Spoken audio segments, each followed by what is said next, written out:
Esses os traços gerais do que a gente pretende falar sobre o poder legislativo. Passando aqui para o poder executivo. Uma característica marcante do poder executivo num sistema político parlamentarista é esse executivo bicéfalo. O que significa isso? É um executivo bipartido. Não é só o parlamento que se divide em duas casas. O executivo também se divide em dois órgãos. Um órgão é o monarca, e outro órgão é o primeiro-ministro e o gabinete. Basicamente, o monarca e o primeiro-ministro e seu gabinete exercem as funções executivas. O monarca, no passado, chegou a exercer parcela significativa de poder junto com o primeiro-ministro. Com o tempo, cada vez mais o poder passou para o primeiro-ministro e seu gabinete, e o monarca cada vez mais virou uma espécie de item apenas simbólico ou ornamental, sem grandes funções decisórias. Hoje, no sistema constitucional britânico, o poder de decisão está inteiramente centralizado nas mãos do primeiro-ministro e do seu gabinete. Então, esse executivo é formalmente bipartido, mas o órgão preponderante é o primeiro-ministro e o gabinete. Esse é o órgão que efetivamente exerce funções de governo na matriz constitucional e no sistema político britânico, não é? Decorrente daquela característica que é o fato do gabinete ser nomeado, ser designado pelo parlamento, existe uma característica central que é a da responsabilidade ministerial que nós já mencionamos. O primeiro-ministro não é independente do parlamento, pelo contrário. O primeiro-ministro exerce o poder junto com o seu gabinete, enquanto ele conseguir ter o apoio da maioria no parlamento, e como nós já mencionamos, perdendo esse apoio, ele pode ser eventualmente demitido, ele pode ser retirado do exercício do poder, e o parlamento pode escolher um novo primeiro-ministro. Isso é uma instituição tipicamente parlamentarista. Em sistemas presidencialistas, não haverá esse tipo de instituição. Não será possível nem o presidente ser retirado do poder pelo parlamento, nem o presidente terá competência para eventualmente causar dissolução do parlamento. Nenhuma dessas coisas estão presentes. Impeachment é outro assunto. Impeachment nós vamos tratar quando nós tratarmos do presidencialismo, mas não se confunde de modo algum com essas instituições parlamentares. As instituições parlamentares são de operação muito simples. Se há perda da confiança, uma parte dos parlamentares propõe uma moção e a maioria dos parlamentares pode aprovar essa moção. E se a maioria dos parlamentares aprovou essa moção, ao primeiro-ministro e seu gabinete restam apenas duas alternativas. Ou pede a dissolução do parlamento, ou se demite. Caso se demita, o parlamento escolhe um novo primeiro-ministro e um novo gabinete. Caso peça a dissolução, o monarca decide. Ou dissolve o parlamento, e aí tem novas eleições, formação de um novo parlamento, nova maioria parlamentar e novo gabinete, ou a manutenção do parlamento com o dever de demissão do primeiro-ministro e do seu ministério. Basicamente, essa é, grosseiramente, a forma de funcionamento desse sistema de governo, né? De uma maneira bastante superficial é isso. A sua principal característica é a responsabilidade ministerial. Lembrando que o sistema parlamentarista ele é compatível tanto com a forma monárquica de governo, quanto com a forma republicana de governo. Então, nós podemos ter monarquias parlamentaristas, como é o caso do sistema britânico, mas nós podemos ter também repúblicas parlamentaristas. Isso também é possível. Ou seja, numa monarquia parlamentarista nós teremos a figura do chefe de Estado exercida, a função de chefe de Estado exercida pelo monarca, pelo rei, e a função de chefe de governo pelo primeiro-ministro. Não é? Ao passo que numa república parlamentarista nós teremos as funções de chefe de Estado exercidas pelo presidente da república e as funções de chefe de governo exercidas pelo primeiro-ministro. É basicamente isso, mas a regra em geral é a mesma, né? Funções decisórias nas mãos do primeiro-ministro. Basicamente se trata disso. A diferença aí é muito mais formal do que prática. Nós não podemos confundir essa figura com os regimes semipresidencialistas que nós vamos estudar depois. Os regimes semipresidencialistas são regimes que não são nem puramente parlamentaristas, nem puramente presidencialistas, mas uma figura eclética, uma figura intermediária. Para fechar essa questão do poder executivo, nós temos que examinar o fato de que alguns autores consideram que, na verdade, o parlamentarismo britânico, como opera hoje, não é exatamente um regime de supremacia do parlamento. Tem autores que afirmam que se trata daquilo que eles chamam de regime de gabinete, ou alguns ainda falam em partitocracia, ou seja, o poder exercido por um partido político. Como se explica isso? O que é que isso significa? Significa basicamente o seguinte: embora idealmente o primeiro-ministro esteja sujeito ao parlamento e seja responsável perante o parlamento, parece que na prática as coisas ocorrem de uma maneira um pouco distinta. Quem normalmente, tradicionalmente, é içado à condição do primeiro-ministro? É o chefe, é o líder do partido político que ganhou as eleições parlamentares.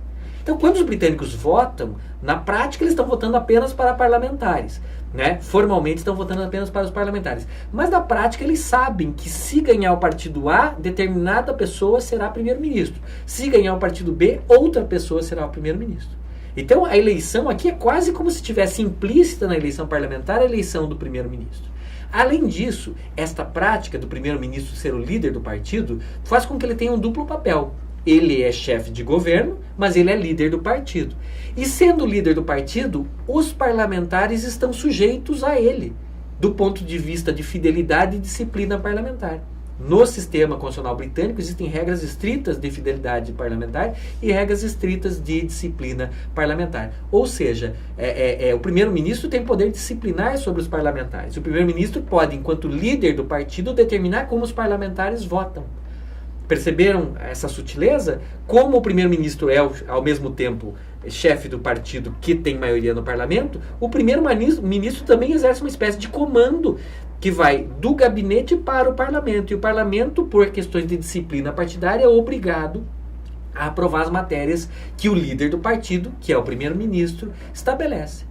Então, embora idealmente pareça que o sistema conduz a algo como o poder legislativo comanda o gabinete é subordinado ao poder legislativo, parece que na prática é o primeiro-ministro a autoridade mais importante. Ele determina a política do parlamento e o parlamento tem que obedecê-lo em função de regras de disciplina partidária. É por isso que alguns autores apontam, Marcelo Caetano é um deles, o Jorge Miranda é outro, né? Karl Loewenstein é outro, né? Eles apontam que, na verdade, esse sistema político seria um sistema que seria um regime de gabinete, porque é o gabinete que manda, e na prática é o primeiro-ministro, né? Ou uma partitocracia. É o líder do partido que ganha as eleições parlamentares que manda e desmanda, e o parlamento fica meio que assujeitado a essa liderança. Isso é uma coisa importante para a gente distinguir a forma ideal como o sistema político opera da sua operação real. Essas coisas são coisas distintas.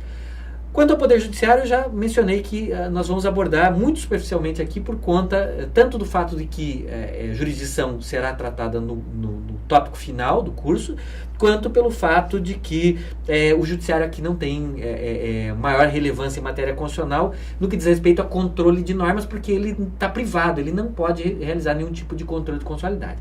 O papel do Judiciário britânico é importante na seara da defesa dos direitos fundamentais. Aí ele exerce uma jurisdição constitucional relevante ao proteger historicamente as liberdades e os direitos individuais em face do poder.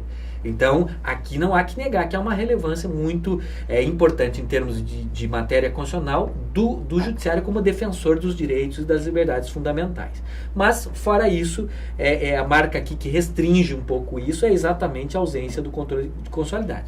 De modo geral, esse poder judiciário é escalonado entre órgãos jurisdicionais de primeiro grau, tribunais de apelação e um órgão de cúpula. Este órgão de cúpula anteriormente era uma seção especializada da House of Lords. Vejam que interessante. Era uma das casas do parlamento que operava como uma espécie de Suprema Corte. Os recursos, em última instância, iam para essa seção da House of Lords, onde ficavam chamados Law Lords, ou seja, os lords do direito, aqueles lords que tinham como competência julgar recursos extraordinários que eram interpostos até a Suprema Corte, até a House of Lords, ou seja, a Casa dos Lords, que funcionava como Suprema Corte.